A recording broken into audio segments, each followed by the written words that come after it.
اعوذ باللہ من الشیطان الرجیم بسم اللہ الرحمن الرحیم السلام علیکم ورحمۃ اللہ وبرکاتہ۔ غزوہ فتح مکہ حق و باطل کے درمیان ایک فیصلہ کن معرکہ تھا۔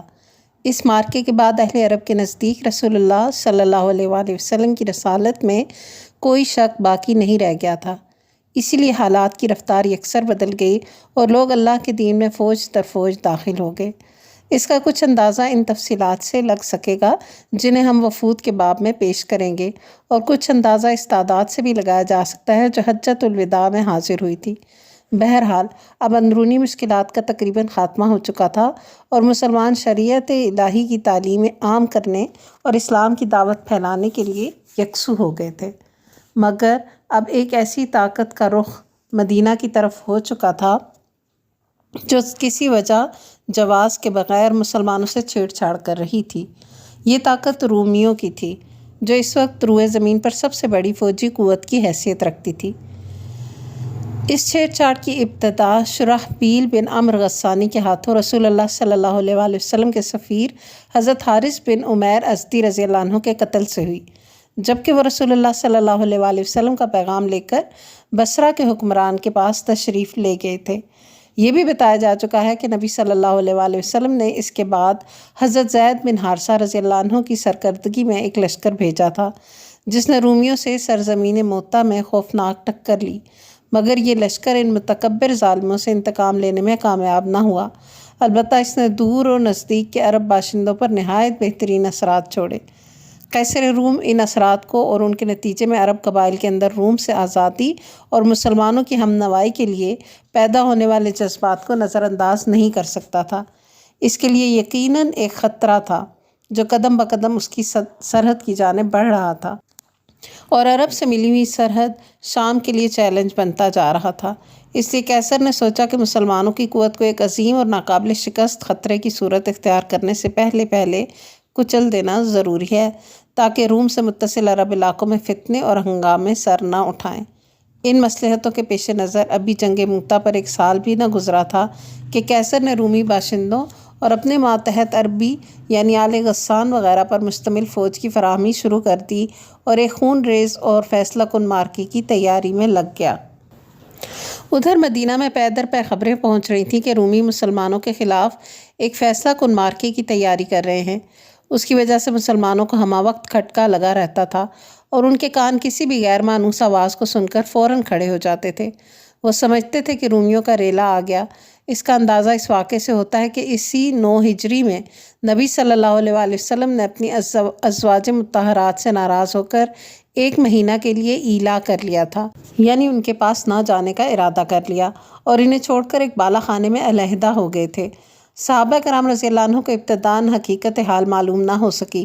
انہوں نے سمجھا کہ آپ صلی اللہ علیہ وآلہ وسلم نے طلاق دے دی ہے، اور اس کی وجہ سے صحابہ کرام میں شدید رنج و غم پھیل گیا۔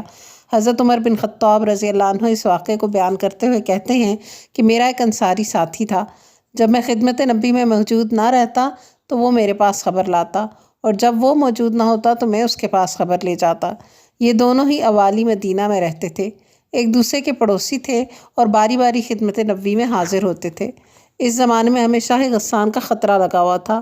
ہمیں بتایا گیا تھا کہ وہ ہم پر یورش کرنا چاہتا ہے، اور اس کے ڈر سے ہمارے سینے بھرے ہوئے تھے۔ ایک روز اچانک میرا انصاری ساتھی دروازہ پیٹنے لگا اور کہنے لگا، کھولو کھولو۔ میں نے کہا، کیا غسانی آ گئے؟ اس نے کہا، نہیں، بلکہ اس سے بھی بڑی بات ہو گئی، رسول اللہ صلی اللہ علیہ وآلہ وسلم اپنی بیویوں سے علیحدہ ہو گئے۔ ایک دوسری روایت میں یوں ہے کہ حضرت عمر نے کہا، ہم میں چرچا تھا کہ آل غسان ہم پر چڑھائی کرنے کے لیے گھوڑوں کو نال لگوا رہے ہیں۔ ایک روز میرا ساتھی اپنی باری پر گیا اور عشاء کے وقت واپس آ کر میرا دروازہ زور سے پیٹا اور کہا، کیا عمر سویا ہوا ہے؟ میں گھبرا کر باہر آیا۔ اس نے کہا، بڑا حادثہ ہو گیا۔ میں نے کہا، کیا ہوا؟ کیا غسانی آ گئے؟ اس نے کہا، نہیں، بلکہ اس سے بھی بڑا اور لمبا حادثہ، رسول اللہ نے اپنی بیویوں کو طلاق دے دی صلی اللہ علیہ وآلہ وسلم۔ اس سے اس صورتحال کی سنگینی کا اندازہ لگایا جا سکتا ہے جو اس وقت رومیوں کی جانب سے مسلمانوں کو درپیش تھی۔ اس میں مزید اضافہ منافقین کی ان ریشہ دوانیوں سے ہوا جو انہوں نے رومیوں کی تیاری کی خبریں مدینہ پہنچنے کے بعد شروع کی۔ چنانچہ اس کے باوجود یہ منافقین دیکھ چکے تھے کہ رسول اللہ صلی اللہ علیہ وآلہ وسلم ہر میدان میں کامیاب ہیں اور روئے زمین کی کسی طاقت سے نہیں ڈرتے، بلکہ جو رکاوٹیں آپ کی راہ میں حائل ہوتی ہیں وہ پاش پاش ہو جاتی ہیں۔ اس کے باوجود ان منافقین نے یہ امید باندھ لی کہ مسلمانوں کے خلاف انہوں نے اپنے سینے میں جو درینہ آرزو چھپائی ہے اور جس گردش دوراں کا وہ عرصے سے انتظار کر رہے ہیں، اب وہ ہو کر رہے گی۔ اپنے اسی تصور کی بنا پر انہوں نے ایک مسجد کی شکل میں، جو مسجد زرار کے نام سے مشہور ہوئی، دسیسہ کاری اور سازش کا ایک بھٹ تیار کیا، جس کی بنیاد اہل ایمان کے درمیان تفرقہ اندازی اور اللہ اور اس کے رسول کے ساتھ کفر اور ان سے لڑنے والوں کے لیے گھات کی جگہ فراہم کرنے کے ناپاک مقصد پر رکھی، اور رسول اللہ صلی اللہ علیہ وآلہ وسلم سے گزارش کی کہ آپ اس میں نماز پڑھا دیں۔ اس سے منافقین کا مقصد یہ تھا کہ وہ اہل ایمان کو فریب میں رکھیں اور انہیں پتہ نہ لگنے دیں کہ اس مسجد میں ان کے خلاف سازش اور دسیسہ کاری کی کارروائیاں انجام دی جا رہی ہیں، اور مسلمان اس مسجد میں آنے جانے والوں پر نظر نہ رکھیں۔ اس طرح یہ مسجد منافقین اور ان کے بیرونی دوستوں کے لیے ایک پرامن گھونسلے اور بھٹ کا کام دے۔ لیکن آپ صلی اللہ علیہ وآلہ وسلم نے اس مسجد میں نماز کی ادائیگی کو جنگ سے واپسی تک مؤخر کیا، کیونکہ آپ تیاری میں مشغول تھے۔ اسی طرح منافقین اپنے مقصد میں کامیاب نہ ہوئے اور اللہ نے ان کا پردہ واپسی سے پہلے ہی چاک کر دیا۔ چنانچہ آپ صلی اللہ علیہ وآلہ وسلم نے غزوے سے واپس آ کر اس مسجد میں نماز پڑھنے کے بجائے اس کو منہدم کروا دیا۔ ان حالات اور خبروں کا مسلمان سامنا کر ہی رہے تھے کہ انہیں اچانک ملک شام سے تیل لے کر آنے والے نبطیوں سے معلوم ہوا کہ ہرقل نے 40,000 سپاہیوں کا ایک لشکر جرار تیار کیا ہوا ہے۔ یہاں پر نبطیوں سے مراد نابت بن اسماعیل علیہ السلام کی نسل ہے، جنہیں کسی وقت شمالی حجاز میں بڑا عروج حاصل تھا۔ زوال کے بعد رفتہ رفتہ یہ لوگ معمولی کسانوں اور تاجروں کے درجے میں آ گئے۔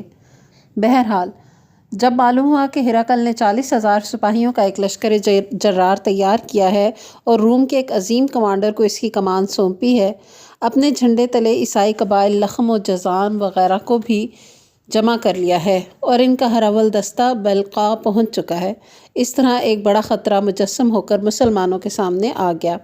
پھر جس بات سے صورتحال کی نزاکت میں مزید اضافہ ہو رہا تھا وہ یہ تھی کہ زمانہ سخت گرمی کا تھا، لوگ تنگی اور قحط سالی کی آزمائش سے دوچار تھے، سواریاں کم تھیں، پھل پک چکے تھے، اس لیے لوگ پھل اور سائے میں رہنا چاہتے تھے، وہ فی الفور روانگی نہ چاہتے تھے۔ ان سب پر متضاد مسافت کی دوری اور راستے کی پیچیدگی اور دشواری تھی۔ لیکن رسول اللہ صلی اللہ علیہ وآلہ وسلم حالات و تغیرات کا مطالعہ کہیں زیادہ دقت نظر سے فرما رہے تھے۔ آپ سمجھ رہے تھے کہ اگر آپ نے ان فیصلہ کن لمحات میں رومیوں سے جنگ لڑنے میں کاہلی اور سستی سے کام لیا، رومیوں کو مسلمانوں کے زیر اثر علاقوں میں گھسنے دیا اور وہ مدینہ تک بڑھ اور چڑھ آئے، تو اسلامی دعوت پر اس کے نہایت ہی برے اثرات مرتب ہوں گے۔ مسلمانوں کی فوجی ساکھ اکھڑ جائے گی اور وہ جاہلیت جو جنگ حنین میں کاری ضرب لگنے کے بعد آخری دم توڑ رہی ہے، دوبارہ زندہ ہو جائے گی، اور وہ منافقین جو مسلمانوں پر گردش زمانہ کا انتظار کر رہے ہیں اور ابو عامر فاسق کے ذریعہ شاہ روم سے رابطہ کیے ہوئے ہیں، پیچھے سے عین اس وقت مسلمانوں کے شکم میں خنجر گھونپ دیں گے، جب آگے سے رومیوں کا ریلا ان پر خونخوار حملے کر رہا ہوگا۔ اس طرح وہ بہت ساری کوششیں رائیگاں چلی جائیں گی جو آپ صلی اللہ علیہ وآلہ وسلم نے اور آپ کے صحابہ کرام نے اسلام کی نشر و اشاعت میں صرف کی تھیں، اور بہت ساری کامیابیاں ناکامی میں تبدیل ہو جائیں گی جو طویل اور خون ریز جنگوں اور مسلسل فوجی دوڑ دھوپ کے بعد حاصل کی گئی تھیں۔ رسول اللہ صلی اللہ علیہ وآلہ وسلم ان نتائج کو اچھی طرح سمجھ رہے تھے، اس لیے اسرت و شدت کے باوجود آپ نے طے کیا کہ رومیوں کو دارالاسلام کی طرف پیش قدمی کی مہلت دیے بغیر خود ان کے علاقے اور حدود میں گھس کر ان کے خلاف ایک فیصلہ کن جنگ لڑی جائے۔ یہ معاملہ طے کر لینے کے بعد آپ صلی اللہ علیہ وآلہ وسلم نے صحابہ رضی اللہ عنہم میں اعلان فرما دیا کہ لڑائی کی تیاری کریں۔ قبائل عرب اور اہل مکہ کو بھی پیغام دیا کہ لڑائی کے لیے نکل پڑیں۔ آپ کا دستور تھا کہ جب کسی غزوے کا ارادہ فرماتے تو کسی اور ہی جانب روانہ ہوتے، لیکن صورتحال کی نزاکت اور تنگی کی شدت کے سبب اب کی بار آپ صلی اللہ علیہ وآلہ وسلم نے صاف صاف اعلان فرما دیا کہ رومیوں سے جنگ کا ارادہ ہے، تاکہ لوگ مکمل تیاری کر لیں۔ آپ صلی اللہ علیہ وآلہ وسلم نے اس موقع پر لوگوں کو جہاد کی ترغیب بھی دی اور جنگ ہی پر ابھارنے کے لیے سورہ توبہ کا بھی ایک ٹکڑا نازل ہوا۔ ساتھ ہی آپ صلی اللہ علیہ وآلہ وسلم نے صدقہ خیرات کرنے کی فضیلت بیان کی اور اللہ کی راہ میں اپنا نفیس مال خرچ کرنے کی رغبت دلائی۔ صحابہ کرام رضی اللہ عنہ نے جو ہی رسول اللہ صلی اللہ علیہ وآلہ وسلم کا ارشاد سنا کہ آپ صلی اللہ علیہ وآلہ وسلم رومیوں سے جنگ کی دعوت دے رہے ہیں، جھٹ اس کی تعمیل کے لیے دوڑ پڑے اور پوری تیز رفتاری سے لڑائی کی تیاری شروع کر دی۔ قبیلے اور برادریاں ہر چہار جانب سے مدینہ میں اترنا شروع ہو گئیں، اور سوائے ان لوگوں کے جن کے دلوں میں نفاق کی بیماری تھی، کسی مسلمان نے اس غزوے سے پیچھے رہنا گوارا نہ کیا۔ البتہ 3 مسلمان اس سے مستثنیٰ ہیں کہ صحیح الایمان ہونے کے باوجود انہوں نے غزوے میں شرکت نہ کی۔ حالت یہ تھی کہ حاجت مند اور فاقہ مست لوگ آتے اور آپ صلی اللہ علیہ وآلہ وسلم سے درخواست کرتے کہ ان کے لیے سواری فراہم کر دیں تاکہ وہ بھی رومیوں سے ہونے والی اس جنگ میں شرکت کر سکیں، اور جب آپ صلی اللہ علیہ وآلہ وسلم ان سے معذرت کرتے کہ لا اجد ما احملکم علیہ تولوا واعینہم تفیض من الدمع حزنا الا یجدوا ما ينفقون، کہ میں تمہیں سوار کرنے کے لیے کچھ نہیں پاتا، تو وہ اس حالت میں واپس ہوتے کہ ان کی آنکھوں سے آنسو روا ہوتے کہ وہ خرچ کرنے کے لیے کچھ نہیں پا رہے ہیں۔ یعنی یہ وہ مسلمان تھے جو سچے دل سے جہاد کے اس سفر میں شامل ہونا چاہتے تھے، لیکن نہ ان کے پاس کچھ تھا اور نہ ہی ان کو دینے کے لیے کچھ تھا کہ ان کو ساتھ شامل کیا جائے، اور اس پر وہ غمگین ہوتے تھے۔ اس طرح مسلمانوں نے صدقہ و خیرات کرنے میں بھی ایک دوسرے سے آگے نکل جانے کی کوشش کی۔ حضرت عثمان بن عفان رضی اللہ عنہ نے ملک شام کے لیے قافلہ تیار کیا تھا جس میں پالان اور کجاوے سمیت 200 اونٹ تھے اور 200 اقیہ یعنی تقریباً 29.5 کلو چاندی تھی۔ آپ نے یہ سب صدقہ کر دیا۔ اس کے بعد پھر 100 اونٹ پالان اور کجاوے سمیت صدقہ کیا۔ اس کے بعد 1000 دینار جو کہ تقریباً 5.5 کلو سونے کے سکے وہ بھی لے آئے اور انہیں نبی صلی اللہ علیہ وآلہ وسلم کی آغوش میں بکھیر دیا۔ آپ صلی اللہ علیہ وآلہ وسلم انہیں الٹتے جاتے تھے اور فرماتے جاتے تھے آج کے بعد عثمان جو بھی کریں انہیں ضرر نہ ہوگا۔ اس کے بعد حضرت عثمان رضی اللہ عنہ نے پھر صدقہ کیا اور صدقہ کیا، یہاں تک کہ ان کے صدقے کی مقدار نقدی کے علاوہ 900 اونٹ اور 100 گھوڑے تک جا پہنچی۔ ادھر حضرت عبد الرحمن بن عوف رضی اللہ عنہ 200 اقیہ یعنی 29.5 کلو چاندی لے آئے۔ حضرت ابوبکر رضی اللہ عنہ نے اپنا سارا مال حاضر خدمت کر دیا اور بال بچوں کے لیے اللہ اور اس کے رسول صلی اللہ علیہ وآلہ وسلم کے سوا کچھ نہ چھوڑا۔ ان کے صدقے کی مقدار 4000 درہم تھی اور سب سے پہلے یہی اپنا صدقہ لے کر تشریف لائے تھے۔ حضرت عمر رضی اللہ عنہ نے اپنا آدھا مال خیرات کیا۔ حضرت عباس رضی اللہ عنہ نے بہت سا مال لائے۔ حضرت طلحہ رضی اللہ عنہ، سعد بن عبادہ رضی اللہ عنہ اور محمد بن مسلمہ رضی اللہ عنہ بھی کافی مال لائے۔ حضرت عاصم بن عدی رضی اللہ عنہ 90 وسق یعنی 13,500 کلو ٹن کھجور لے کر آئے۔ بقیہ صحابہ رضی اللہ عنہ بھی پے در پے اپنے تھوڑے زیادہ صدقات لے آئے، یہاں تک کہ کسی نے 1 مد یا 2 مد صدقہ کیا کہ وہ اس سے زیادہ کی طاقت نہیں رکھتے تھے۔ عورتوں نے بھی ہار، بازو بند، پازیب، بالی اور انگوٹھی وغیرہ جو کچھ ہو سکا آپ صلی اللہ علیہ وآلہ وسلم کی خدمت میں بھیجا۔ کسی نے بھی اپنا ہاتھ نہ روکا اور بخل سے کام نہ لیا۔ صرف منافقین تھے جو صدقات میں بڑھ چڑھ کر حصہ لینے والوں پر طعنہ زنی کرتے تھے کہ یہ ریاکار ہے، اور جن کے پاس اپنی مشقت کے سوا کچھ نہ تھا ان کا مذاق اڑاتے تھے کہ یہ 1-2 کھجور سے کیسر کی مملکت فتح کرنے اٹھے ہیں۔ نعوذ باللہ۔ اس دھوم دھام جوش و خروش اور بھاگ دوڑ کے نتیجے میں لشکر تیار ہو گیا تو رسول اللہ صلی اللہ علیہ وآلہ وسلم نے حضرت محمد بن مسلمہ رضی اللہ عنہ کو، اور کہا جاتا ہے کہ صباح رضی اللہ عنہ بن عرفہ کو مدینہ کا گورنر بنایا، اور حضرت علی بن ابی طالب رضی اللہ عنہ کو اپنے اہل و عیال کی دیکھ بھال کے لیے مدینہ ہی میں رہنے کا حکم دیا۔ لیکن منافقین نے ان پر طعنہ زنی کی، اس لیے وہ مدینہ سے نکل پڑے اور آپ صلی اللہ علیہ وآلہ وسلم سے جا ملے، لیکن آپ نے انہیں پھر مدینہ واپس کر دیا اور فرمایا کیا تم اس بات سے راضی نہیں ہو کہ مجھ سے تمہیں وہی نسبت ہے جو حضرت موسیٰ سے حضرت ہارون کو تھی؟ البتہ میرے بعد کوئی نبی نہ ہوگا۔ سبحان اللہ، یہ بہت بڑا ٹائٹل حضرت علی رضی اللہ عنہ کو ملا۔ بہرحال رسول اللہ صلی اللہ علیہ وآلہ وسلم نے اس انتظام کے بعد شمال کی جانب کوچ فرمایا۔ نسائی کی روایت کے مطابق یہ جمعرات کا دن تھا۔ منزل تبوک تھی، لیکن لشکر بڑا تھا، 30,000 مردان جنگی تھے۔ اس سے پہلے مسلمانوں کا اتنا بڑا لشکر کبھی فراہم نہ ہوا تھا، اسی لیے مسلمان ہر چند مال خرچ کرنے کے باوجود لشکر کو پوری طرح تیار نہ کر سکے تھے۔ بلکہ سواری اور توشے کی سخت کمی تھی۔ چنانچہ 18 آدمیوں پر ایک ایک اونٹ تھا جس پر یہ لوگ باری باری سوار ہوتے تھے۔ اسی طرح کھانے کے لیے بسا اوقات درختوں کی پتیاں استعمال کرنی پڑتی تھی جس سے ہونٹوں میں ورم آ گیا تھا۔ مجبوراً اونٹوں کو قلت کے باوجود ذبح کرنا پڑ رہا تھا تاکہ اس کے معدے اور آنتوں کے اندر جمع شدہ پانی اور تری پی جا سکے۔ اسی لیے اس کا نام جیش عسرہ یعنی تنگی کا لشکر پڑ گیا۔ تبوک کی راہ میں لشکر کا گزر حجر یعنی دیار سمود سے ہوا۔ سمود وہ قوم تھی جس نے وادی القریٰ کے اندر چٹانیں تراش تراش کر مکانات بنائے تھے۔ صحابہ کرام نے وہاں کے کنویں سے پانی لے لیا، لیکن جب چلنے لگے تو رسول اللہ صلی اللہ علیہ وآلہ وسلم نے فرمایا، تم یہاں کا پانی نہ پینا اور اس سے نماز کے لیے وضو نہ کرنا، اور جو آٹا تم لوگوں نے گوندھ رکھا ہے اسے جانوروں کو کھلا دو، خود نہ کھاؤ۔ آپ صلی اللہ علیہ وآلہ وسلم نے یہ بھی حکم دیا کہ لوگ اس کنویں سے پانی لیں جس سے صالح علیہ السلام کی اونٹنی پانی پیا کرتی تھی۔ صحیحین میں ابن عمر رضی اللہ عنہ سے روایت ہے کہ جب نبی صلی اللہ علیہ وآلہ وسلم حجر یعنی دیار سمود سے گزرے تو فرمایا، ان ظالموں کی جائے سکونت میں داخل نہ ہونا کہ کہیں تم پر بھی وہی مصیبت نہ آن پڑے جو ان پر آئی تھی، ہاں مگر روتے ہوئے۔ پھر آپ صلی اللہ علیہ وآلہ وسلم نے اپنا سر ڈھکا اور تیزی سے چل کر وادی پار کر گئے۔ راستے میں لشکر کو پانی کی سخت ضرورت پڑی، حتیٰ کہ لوگوں نے آپ صلی اللہ علیہ وآلہ وسلم سے شکوہ کیا۔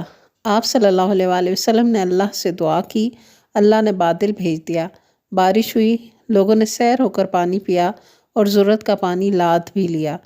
پھر جب تبوک کے قریب پہنچے تو آپ صلی اللہ علیہ وآلہ وسلم نے فرمایا، کل انشاءاللہ تم لوگ تبوک کے چشمے پر پہنچ جاؤ گے، لیکن چاش سے پہلے نہیں پہنچو گے، لہٰذا جو شخص وہاں پہنچے اس کے پانی کو ہاتھ نہ لگائے یہاں تک کہ میں آ جاؤں۔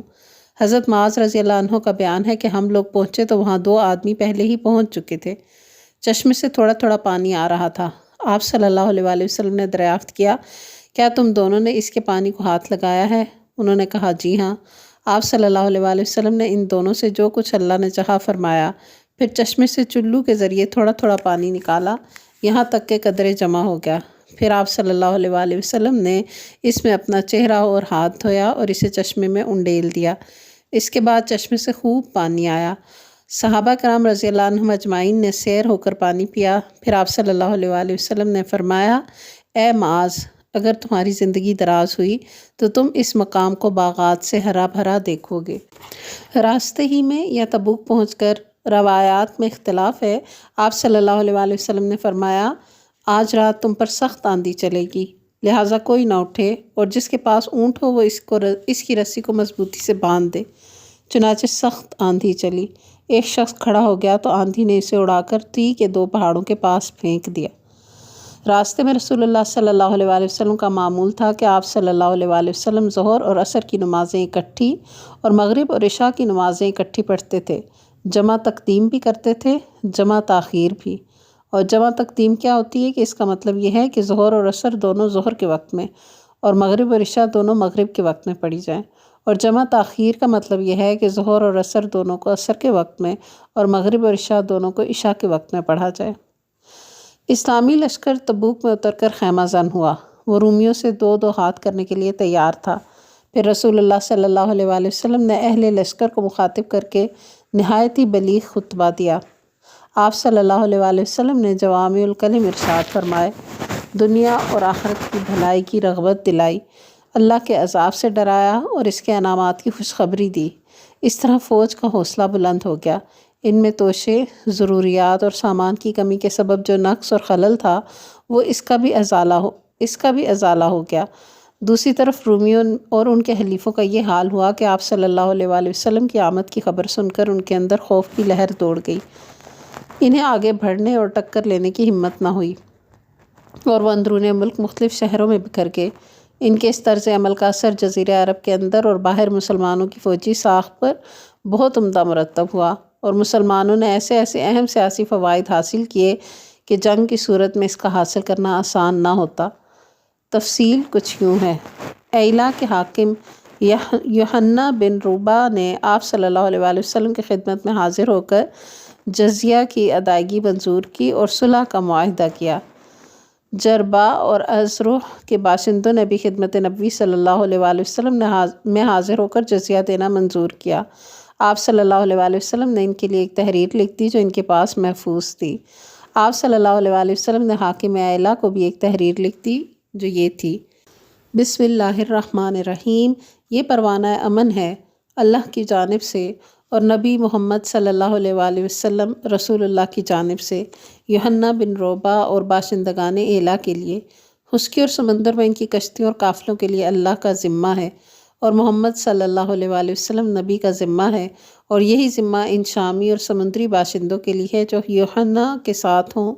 ہاں، اگر ان کا کوئی آدمی کوئی گڑبڑ کرے گا تو اس کا مال اس کی جان کے آگے روک نہ بن سکے گا، اور جو آدمی اس کا مال لے لے گا اس کے لیے وہ حلال ہوگا۔ انہیں کسی کے چشمے پر اترنے اور خشکی یا سمندر کے کسی راستے پر چلنے سے منع نہیں کیا جا سکتا۔ اس کے علاوہ رسول اللہ صلی اللہ علیہ وآلہ وسلم نے حضرت خالد بن ولید رضی اللہ عنہ کو 420 سواروں کا رسالہ دے کر دومت الجندل کے حاکم عقیدر کے پاس بھیجا اور فرمایا تم اسے نیل گائے کا شکار کرتے ہوئے پاؤ گے۔ حضرت خالد وہاں تشریف لے گئے۔ جب اتنے فاصلے پر رہ گئے کہ قلعہ صاف نظر آ رہا تھا تو اچانک ایک نیل گائے نکلی اور قلعہ کے دروازے پر سینگ رگڑنے لگی۔ عقیدر اس کے شکار کو نکلا۔ چاندنی رات تھی۔ حضرت خالد اور ان کے سواروں نے اسے جا لیا اور گرفتار کر کے رسول اللہ صلی اللہ علیہ وآلہ وسلم کی خدمت میں حاضر کیا۔ آپ صلی اللہ علیہ وآلہ وسلم نے اس کی جان بخشی کی اور 2000 اونٹ، 800 غلام، 400 زرہیں اور 400 نیزے دینے کی شرط پر مصالحت فرمائی۔ اس نے جزیہ بھی دینے کا اقرار کیا۔ چنانچہ آپ صلی اللہ علیہ وآلہ وسلم نے اس سے یوحنا سمیت دوما، تبوک، ایلا اور تیمہ کی شرائط کے مطابق معاملہ طے کیا۔ ان حالات کو دیکھ کر وہ قبائل جو اب تک رومیوں کے اعلی کار بنے ہوئے تھے سمجھ گئے کہ اب اپنے ان پرانے سرپرستوں پر اعتماد کرنے کا وقت ختم ہو چکا ہے، اس سے وہ بھی مسلمانوں کے حمایتی بن گئے۔ اس طرح اسلامی حکومت کی سرحدیں وسیع ہو کر براہ راست رومی سرحد سے جا ملی اور رومیوں کے اعلی کاروں کا بڑی حد تک خاتمہ ہو گیا۔ اسلامی لشکر تبوک سے مظفر و منصور واپس آیا۔ کوئی ٹکر نہ ہوئی۔ اللہ جنگ کے معاملے میں مومنین کے لیے کافی ہوا۔ البتہ راستے میں ایک جگہ ایک گھاٹی کے پاس 12 منافقین نے نبی صلی اللہ علیہ وآلہ وسلم کو قتل کرنے کی کوشش کی۔ اس وقت آپ صلی اللہ علیہ وآلہ وسلم اس گھاٹی سے گزر رہے تھے اور آپ کے ساتھ صرف حضرت عمار رضی اللہ عنہ تھے جو اونٹنی کی نکیل تھامے ہوئے تھے، اور حضرت حذیفہ بن یمان رضی اللہ عنہ تھے جو اونٹنی ہانک رہے تھے۔ باقی صحابہ دور وادی کے نشیب سے گزر رہے تھے۔ اس لیے منافقین نے اس موقع کو اپنے ناپاک مقصد کے لیے غنیمت سمجھا اور آپ کی طرف قدم بڑھایا۔ ادھر آپ اور آپ کے دونوں ساتھی حسب معمول راستہ طے کر رہے تھے کہ پیچھے سے ان منافقین کے قدموں کی چاپ آئی۔ یہ سب چہروں پر ڈھاٹا باندھے ہوئے تھے اور اب آپ صلی اللہ علیہ وآلہ وسلم پر تقریباً چڑھ ہی آئے تھے کہ آپ صلی اللہ علیہ وآلہ وسلم نے حضرت حذیفہ کو ان کی جانب بھیجا۔ انہوں نے ان کی سواریوں کے چہروں پر اپنی ایک ڈھال سے ضرب لگانی شروع کی، جس سے اللہ نے انہیں مرعوب کر دیا اور وہ تیزی سے بھاگ کر لوگوں میں جا ملے۔ اس کے بعد آپ صلی اللہ علیہ وآلہ وسلم نے ان کے نام بتائے اور ان کے ارادے سے باخبر کیا۔ اسی لیے حضرت حذیفہ رضی اللہ عنہ کو رسول اللہ صلی اللہ علیہ وآلہ وسلم کا رازدان کہا جاتا ہے۔ اس واقعے سے متعلق اللہ تعالیٰ کا ارشاد نازل ہوا کہ وَهَمُّوا بِمَا لَمْ يَنَالُوا، یعنی انہوں نے اس کام کا قصد کیا جسے وہ نہ پا سکے۔ خاتمہ سفر پر جب دور سے نبی صلی اللہ علیہ وآلہ وسلم کو مدینہ کے نقوش دکھائی پڑے تو آپ صلی اللہ علیہ وآلہ وسلم نے فرمایا، یہ رہا توبہ اور یہ رہا احد، یہ وہ پہاڑ ہے جو ہم سے محبت کرتا ہے اور جس سے ہم محبت کرتے ہیں۔ ادھر مدینہ میں آپ صلی اللہ علیہ وآلہ وسلم کی آمد کی خبر پہنچی تو عورتیں، بچے اور بچیاں نکل پڑیں اور زبردست اعزاز کے ساتھ لشکر کا استقبال کرتے ہوئے یہ نغمہ گنگنایا: طلع البدر علینا من ثنیات الوداع وجب الشکر علینا ما دعا للہ داع، یعنی ہم پر ثنیات الوداع سے 14ویں کا چاند طلوع ہوا۔ جب تک پکارنے والا اللہ کو پکارے ہم پر شکر واجب ہے۔ رسول اللہ صلی اللہ علیہ وآلہ وسلم تبوک کے لیے رجب میں روانہ ہوئے تھے اور واپس آئے تو رمضان کا مہینہ تھا۔ اس سفر میں پورے 50 روز صرف ہوئے، 20 دن تبوک میں اور 30 دن آمد و رفت میں۔ یہ آپ صلی اللہ علیہ وآلہ وسلم کی حیات مبارکہ کا آخری غزوہ تھا جس میں آپ صلی اللہ علیہ وآلہ وسلم نے بنفس نفیس شرکت فرمائی۔ یہ غزوہ اپنے مخصوص حالات کے لحاظ سے اللہ تعالیٰ کی طرف سے ایک سخت آزمائش بھی تھا جس سے اہل ایمان اور دوسرے لوگوں میں تمیز ہو گئی، اور اس قسم کے موقع پر اللہ تعالیٰ کا دستور بھی یہی ہے ما کان اللہ لیذر المؤمنین علی ما انتم علیہ حتی یمیز الخبیث من الطیب، اللہ مومنین کو اس حالت پر چھوڑ نہیں سکتا جس پر تم لوگ ہو، یہاں تک کہ خبیث کو پاکیزہ سے علیحدہ کر دے۔ چنانچہ اس غزوے میں سارے کے سارے صادق مومنین نے شرکت کی اور اس سے غیر حاضری نفاق کی علامت قرار پائی۔ چنانچہ کیفیت یہ تھی کہ اگر کوئی پیچھے رہ گیا تھا اور اس کا ذکر رسول اللہ صلی اللہ علیہ وآلہ وسلم سے کیا جاتا تو آپ فرماتے اسے چھوڑو، اگر اس میں خیر ہے تو اللہ اسے جلد ہی تمہارے پاس پہنچا دے گا، اور اگر ایسا نہیں ہے تو پھر اللہ نے تمہیں اس سے راحت دے دی ہے۔ غرض اس غزوے سے یا تو وہ لوگ پیچھے رہے جو معذور تھے، یا وہ لوگ جو منافق تھے جنہوں نے اللہ اور اس کے رسول سے ایمان کا جھوٹا دعویٰ کیا تھا اور اب جھوٹا عذر پیش کر کے غزوے میں شریک نہ ہونے کی اجازت لے لی تھی اور پیچھے بیٹھ رہے تھے یا سرے سے اجازت لیے بغیر ہی بیٹھے تھے۔ ہاں، 3 آدمی ایسے تھے جو سچے اور پکے مومن تھے اور کسی وجہ جواز کے بغیر پیچھے رہ گئے تھے۔ انہیں اللہ نے آزمائش میں ڈالا اور پھر ان کی توبہ قبول کر لی۔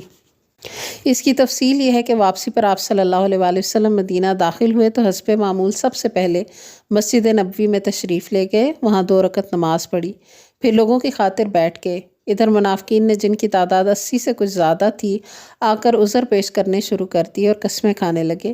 آپ صلی اللہ علیہ وآلہ وسلم نے ان سے ان کا ظاہر قبول کرتے ہوئے بیعت کر لی اور دعائے مغفرت کی اور ان کا باطل اللہ کے حوالے کر دیا۔ باقی رہے تینوں مومنین صادقین، یعنی حضرت کعب رضی اللہ عنہ بن مالک، مرارہ رضی اللہ عنہ بن ربیع اور ہلال رضی اللہ عنہ بن امیہ، تو انہوں نے سچائی اختیار کرتے ہوئے اقرار کیا کہ ہم نے کسی مجبوری کے بغیر غزوے میں شرکت نہیں کی تھی۔ اس پر آپ صلی اللہ علیہ وآلہ وسلم نے صحابہ کرام کو حکم دیا کہ ان تینوں سے بات چیت نہ کریں، چنانچہ ان کے خلاف سخت بائیکاٹ شروع ہو گیا۔ لوگ بدل گئے، زمین بھیانک بن گئی اور کشادگی کے باوجود تنگ ہو گئی، خود ان پر ان کی اپنی جان پر بن آئی۔ سختی یہاں تک بڑھی کہ 40 روز گزرنے کے بعد حکم دیا گیا کہ اپنی عورتوں سے بھی الگ رہیں۔ جب بائیکاٹ پر 50 روز ہو گئے تو اللہ نے ان کی توبہ قبول کیے جانے کا مژدہ نازل فرمایا۔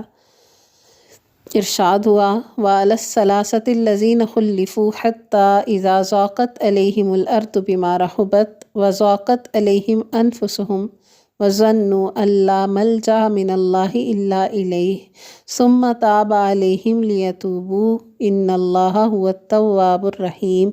اور اللہ نے ان 3 آدمیوں کی بھی توبہ قبول کی جن کا معاملہ مؤخر کر دیا گیا تھا، یہاں تک کہ جب زمین اپنی کشادگی کے باوجود ان پر تنگ ہو گئی اور ان کی جان بھی ان پر تنگ ہو گئی اور انہوں نے یقین کر لیا کہ اللہ سے بھاگ کر کوئی جائے پناہ نہیں ہے مگر اسی کی طرف، پھر اللہ ان پر رجوع ہوا تاکہ وہ توبہ کریں، یقیناً اللہ توبہ قبول کرنے والا رحیم ہے۔ اس فیصلے کے نزول پر مسلمان عموماً اور یہ تینوں صحابہ کرام خصوصاً بے حد و حساب خوش ہوئے۔ لوگوں نے دوڑ دوڑ کر بشارت دی، خوشی سے چہرے کھل اٹھے اور انعامات اور صدقے دیے۔ در حقیقت یہ ان کی زندگی کا سب سے باسعادت دن تھا۔ اسی طرح جو لوگ معذوری کی وجہ سے شریک غزوہ نہ ہوئے، ان کے بارے میں اللہ نے فرمایا کہ کمزوروں پر، مریضوں پر اور جو لوگ خرچ کرنے کے لیے کچھ نہ پائیں ان پر کوئی حرج نہیں، جبکہ وہ اللہ اور اس کے رسول کے خیر خواہ ہیں۔ انہی کے متعلق نبی صلی اللہ علیہ وآلہ وسلم نے مدینہ کے قریب پہنچ کر فرمایا تھا کہ مدینہ میں کچھ ایسے لوگ بھی ہیں کہ تم نے جس جگہ بھی سفر کیا اور جو وادی بھی طے کی وہ تمہارے ساتھ رہے، انہیں عذر نے روک رکھا تھا۔ لوگوں نے کہا اللہ کے رسول، وہ مدینہ میں رہتے ہوئے بھی ہمارے ساتھ تھے؟ آپ صلی اللہ علیہ وآلہ وسلم نے فرمایا ہاں، مدینہ میں رہتے ہوئے بھی۔